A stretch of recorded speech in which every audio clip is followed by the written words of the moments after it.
Ever felt leg pain, restlessness, cramps, tingling, swelling, numbness, itchiness, or coldness? Then you need the new, clinically proven Legzercise Pro, the natural circulation booster that uses continuous automatic leg movement to soothe pain and promote healthy circulation the natural drug-free way. After using Legzercise for a week, I felt like I wanted to go for a walk again without pain like I used to. Legzercise Pro's patented walking simulator propulsion technology moves your feet back and forth along its concave track, creating constant movement and flex at both the knee and ankle joints. It's like having a physical therapist right in your own home. It's helped with the swelling and the pain. The tingling feeling is gone. Call right now and order your very own Legzercise Pro, the clinically proven automatic leg mover that soothes pain and naturally promotes healthy circulation. Call now. Contact your local cable company to get in the circle.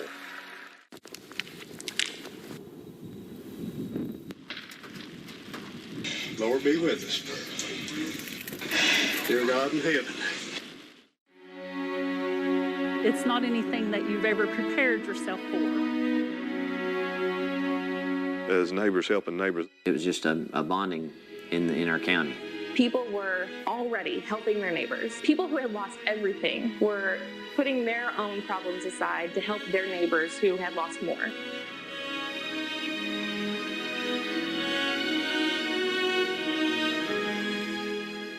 Ten years have passed since the deadly March 2nd, 2012 tornado outbreak. It affected several counties, towns, and even neighboring states. For some, those memories remain a scar, forever ingrained in their lives and hearts. But like all scars, they heal, not perfectly and not quickly, but just enough to show the resilience that our mountain people are known for. In the next half hour, we will share stories with you from our mountain family. Stories that you might have heard before or may be new to you. But at the end of the day, these are stories that affect us all. Our counties may stretch along distances, but Eastern Kentuckians hold each other close, like family. That's what makes our mountains so very special. 10 years is a long time, and for some of you, all of this may be new. So let's begin with a recap of what happened 1 decade ago.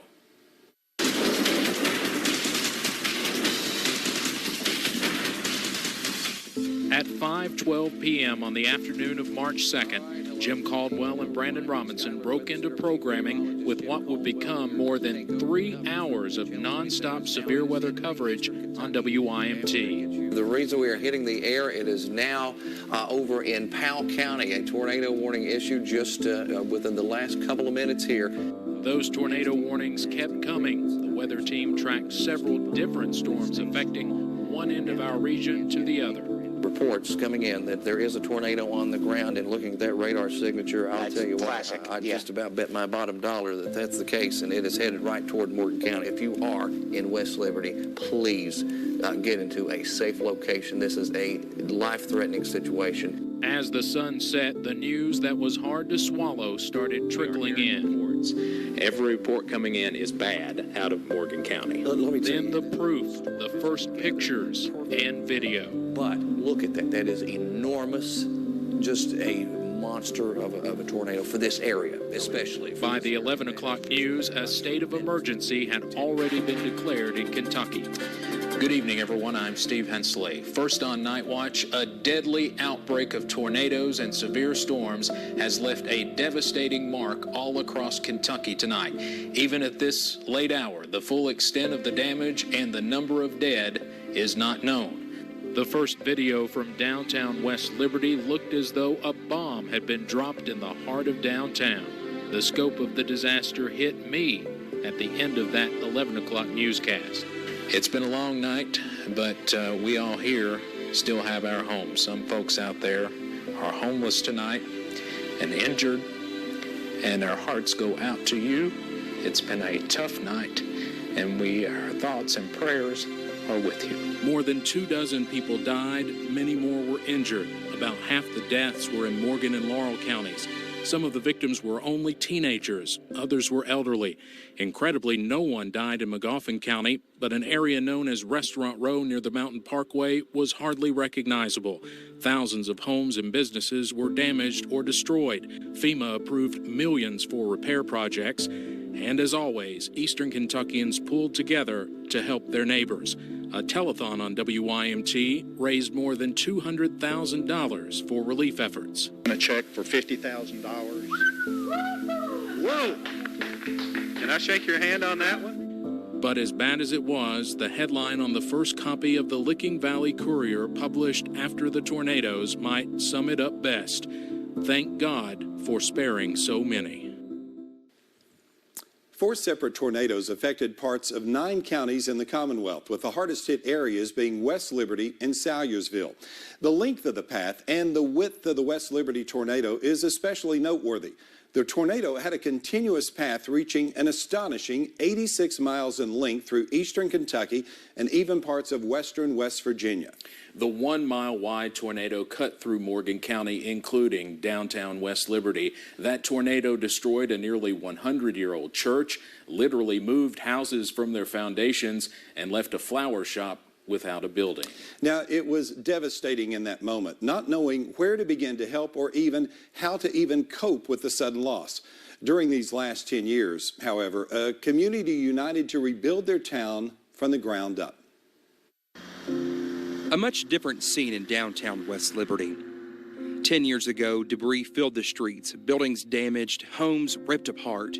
Is obviously what was left of the church that was 99 years old. The West Liberty United Methodist Church was one of the most well-known buildings hit by the storm. The church is not the building. The church really is the people, and it's God's people. We just use the building and for not only worship, but for other programs as well. Church member Lori Keaton remembers March 2nd, 2012 so vividly. The only thing that I knew at the time was I knew my house was still standing. I knew my mother's house was still standing, but the church was gone. And it was so many feelings of sadness, of shock, of unknown. And Sunday after the tornado, we are a church that it's known. We're open. We're open every Sunday. We do not close for weather. We never close for weather. And that Sunday morning, we woke up with 4 inches of snow and no church. Shortly after, the congregation began picking up debris, picking up what was left of a beloved building, trying to preserve what they could. Once the old building was cleared out, we had an empty lot for a long time. As I said, all over town, there was a giant empty lot right on the corner. Members moving back into a familiar spot in April 2017, a new church overlooking the city, symbolizing a new beginning for the community. Made us stronger and, really forced us to take a look at ourselves to know that, that we were not defined just by a building. Blessed to have one for sure, but not defined by the structure. Do you want to sign your name to it? Next door to the church is All Occasion Flowers, one of the spots it moved to after the storm. A hole in downtown West Liberty showing where the shop once stood. I was off that day, but I had been watching all the weather information all day long on the TV and kind of keeping close watch. Linda Oakley went to the shop that night, making sure the former owner of nearly 20 years, Cheryl McKenzie, was not inside. Luckily, she was not. And in the next morning, when there was some light, and it was just a mess. There was just stuff had been blown around, and there were some things that were still sitting just where they were. They began working out of a 3-car garage just 2 weeks after. But when Cheryl died in 2013, Linda stepped in to keep her legacy alive. She was not in the best of health, but she had told me at one point, she said, I'd hate to see everything I worked for over the years just go by the wayside. 10 years has gone by, and Linda kept her promise. I think she would be very proud that what she started still lives on. Not too far from downtown is 644 Liberty Road, where a house full of memories once stood. I walked from what was there, the door, back to here. I could see our windows in the basement just breaking out. Doris Shuck still lives in West Liberty, but moved across town after the storm. She was home alone when the tornado hit her house, leaving nothing behind but the foundation. She walked out unharmed. I just remember standing up and I could see the sky. And that was just a very odd thing to experience. But when the anniversary comes around, it is almost like she is taking shelter again. You know, we've learned to live with it. We've accepted the changes to our community. We've moved on, but it still has a lot of emotion attached to it. Each person remembering that day differently, but somehow growing together 1 decade later. We continue to see a connecting theme, one that shows that faith and love transcend any hardship and any county lines. And just like the community in West Liberty that saw a church destroyed in a matter of seconds, we now hear from people at another church, this one in Salyersville, on their March 2nd experience. If you are in the city of Salyersville right now or just right close, get to a safe place as quickly as you possibly can. Coming from the Midwest, I knew what tornadoes were about, but I was always told they don't go into the mountains. Restaurant Row near the Mountain Parkway was hardly recognizable. Called me on her cell phone, and she said, St. Luke is gone. And I said, what do you mean St. Luke is gone? Father, St. Luke is gone, and then it went dead. A slow line of cars, like ants, move in single file. But when I came around the corner and I saw what was in front of the 5 buildings that we had on this property, then everything was destroyed. You know, it was just overwhelming. Tears, overwhelmed. How could this happen? What are we going to do? The church house was not there, but the steps were. And so I just knelt, I prayed, and I cried. I pinched myself because I thought, this is only a nightmare. Okay, God, wake me up, wake me up. But the more I pinched, the more I began to realize that this is reality. This surveillance video from the Magoffin County Health Department captures what they were experiencing quite well. You know, people lost their homes, they lost businesses. I mean, we lost a lot, but we didn't lose people. And that was the beauty. That was the beauty, is that... Luckily and amazingly, no one died in Salyersville that night. Even from the rubble, we found God. God was there in the midst of that rubble. And it brought us closer together as a community. Crews from several different counties are helping restore power and water and with whatever else is needed. Those who lost everything, so they are still thankful. It was just amazing. It was just overwhelming, the goodness of people. Some people donated $1, some people donated, $100 or whatever. But no matter how much they donated, their name is put on the tree. We survived no matter what life throws at us. We survive as mountain people.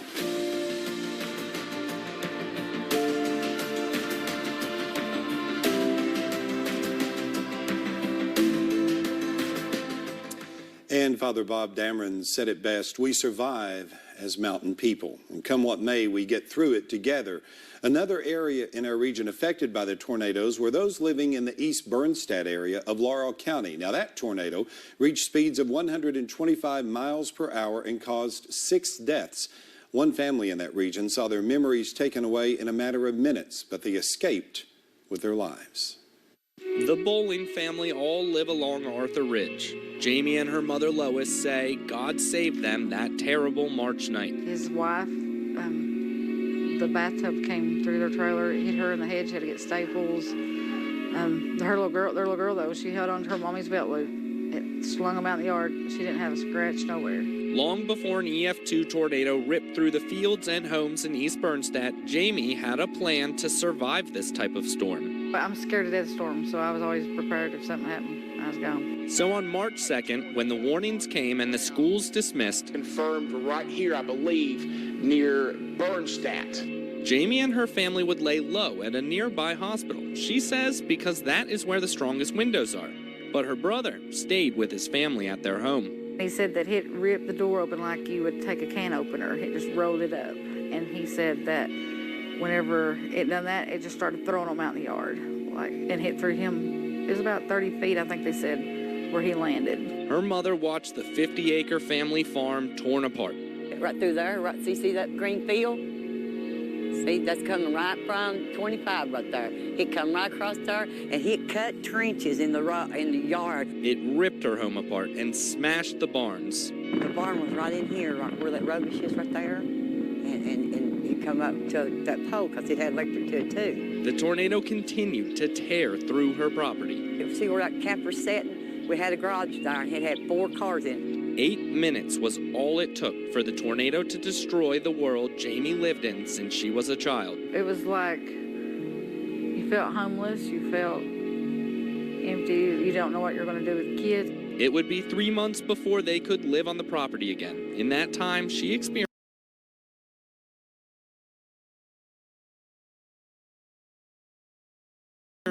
the rare beauty that can follow tragedy. There's so many people that came from everywhere, all around the world. People donating, out here picking up stuff, trying to help people find their animals. Giving her inspiration for her life.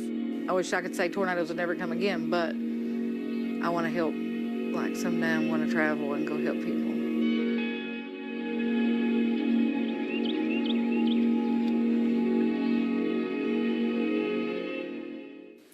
We had our reporters in each corner of the region covering these deadly tornadoes from East Bernstadt to West Liberty and across the Big Sandy region. And 10 years later, we sat down with those reporters and we asked them what it was like covering the disaster in the days and weeks after the tornadoes touched down. You can see the people standing behind me. They're trying to find out where their loved ones are. Even to this day, that was the one thing that everybody kept saying in the days after. It's like nobody thought that this could happen. Nobody thought that tornadoes, especially ones that were that devastating, could happen in the mountains of eastern Kentucky. And we could see it forming and twisting, and we stood in our yard and watched it twist over, and it came right towards West Liberty. They had locked the city down, so we actually weren't allowed to go into West Liberty that night.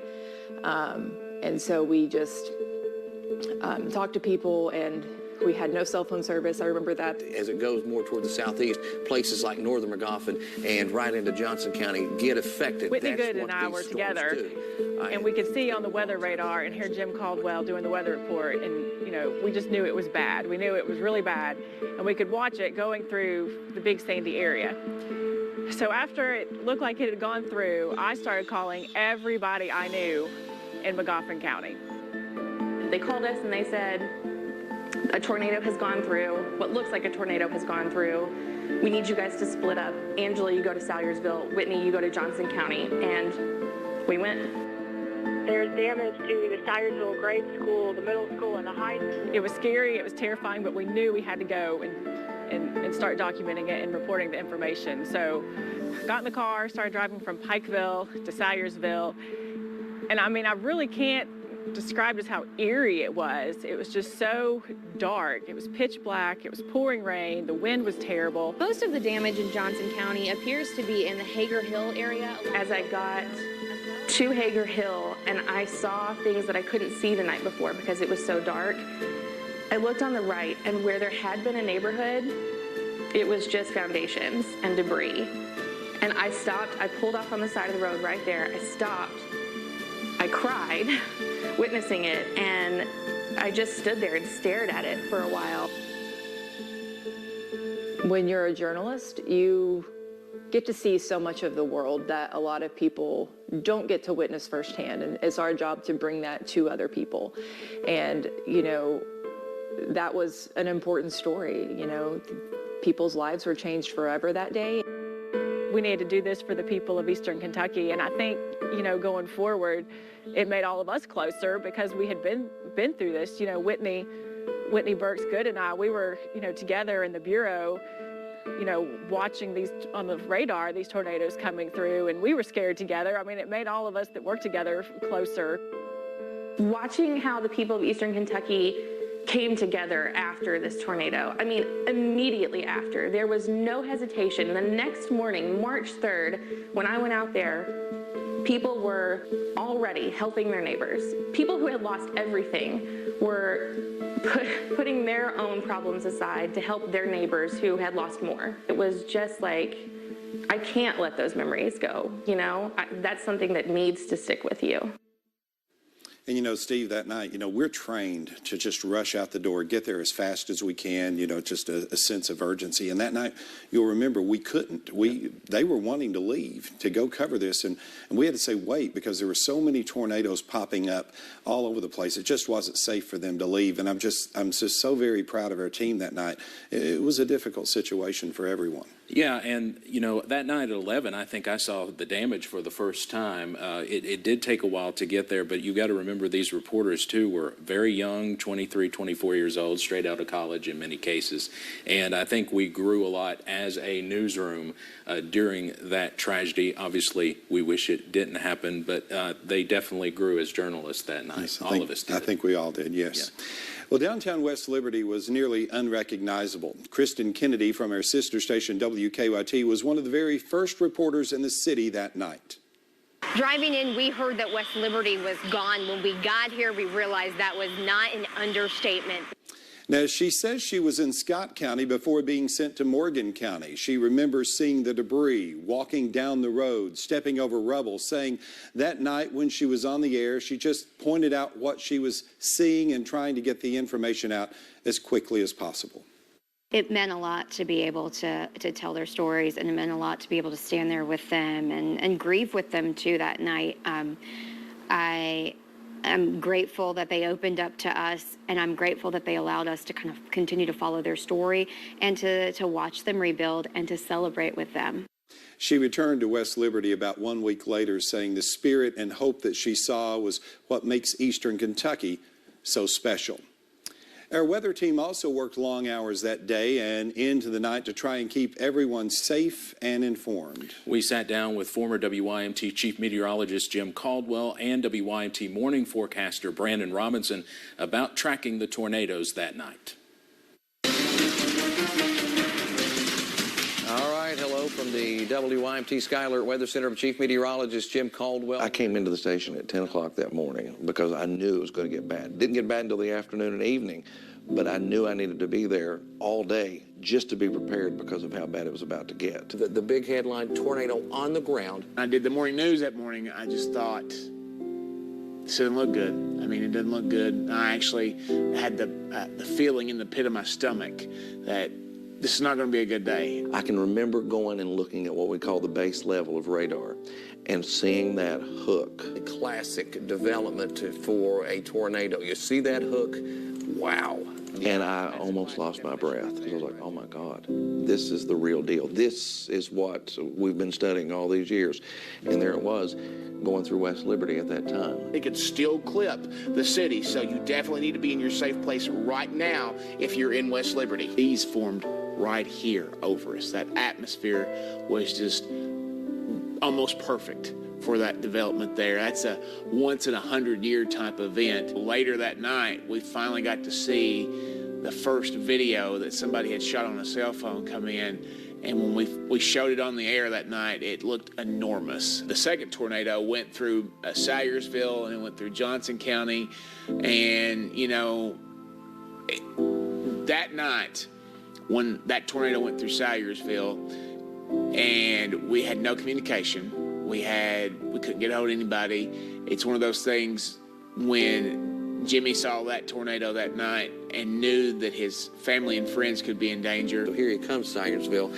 It's coming right now in your general direction. At the same time, trying to text with my brother and sister to see, have you talked to Dad? Have you talked to Dad? To be on the air and worry about a relative and all these friends, all these people that I've grown up with, and I know better than I know anybody else, these people in this small town, it was jarring because I've got to stay focused over here on this storm because it's bearing down on that area. My brother had finally said he was going and he was going to go, but about that time he finally got through. I don't know if there was some kind of power restoration or whatever, but he got through to him on a cell phone and was able to talk to him. So then I was at ease. I was, of course, at home worried sick because we couldn't get hold of it. We could see it forming and twisting. You think about cities like West Liberty and you think about Salyersville and those areas that were main arteries or main downtowns or whatever.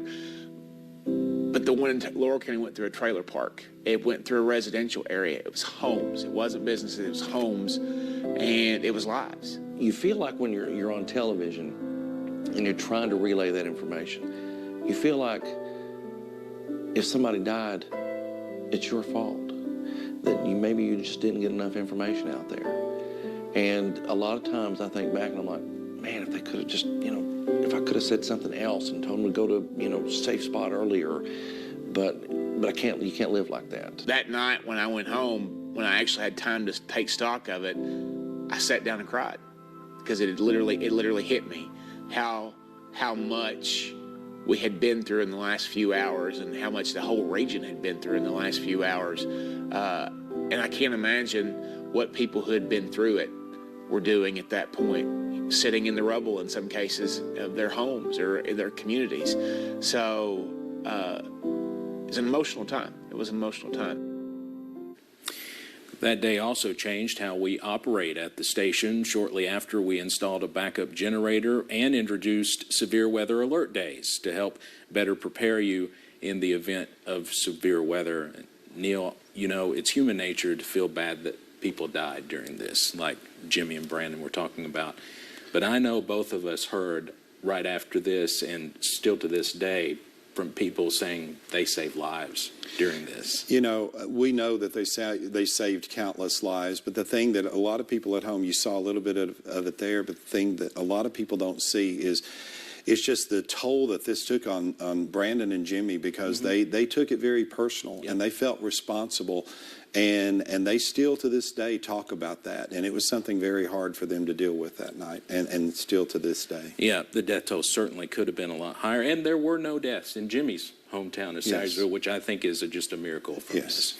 Those in the Johnson County communities hit by the storm say it is a day they will certainly never forget. With 2 deaths there, destroyed homes, and devastation sprinkled throughout the county, Emergency Management Director Gary McClure says the tornadoes left a mark on the region much deeper than the physical impact. It was a conversation with a Weather Service meteorologist as the twister approached that area that broke down a sense of safety the mountains once held. He said, I don't think our terrain up here is going to change things much. And I guess that was the first thing that really got my attention when he said that, And then from there, it just happened. McClure says the years that followed have been used to rebuild, repair, and reclaim that security. It is hard to believe that 10 years have passed, 1 decade of recovery, of mourning, persevering, and rebuilding together. 10 years is a long time we may never get back with those we lost, with homes we may never see again, and with dreams that changed altogether that day.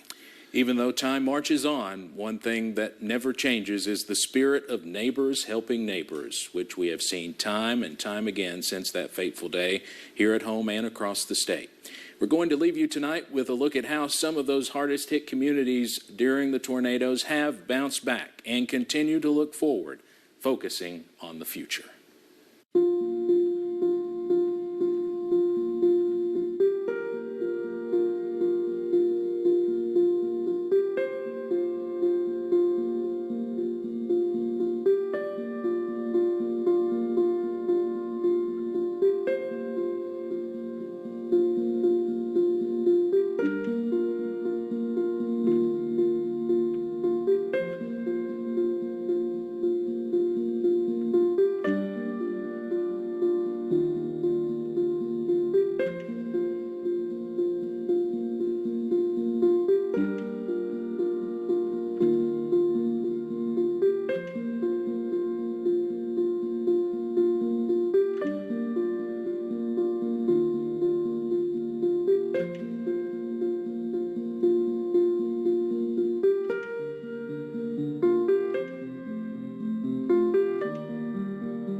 At HCTC, you're more than just a student.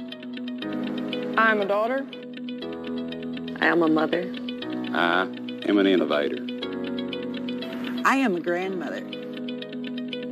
I am a son. I am a small business owner. I am an entrepreneur.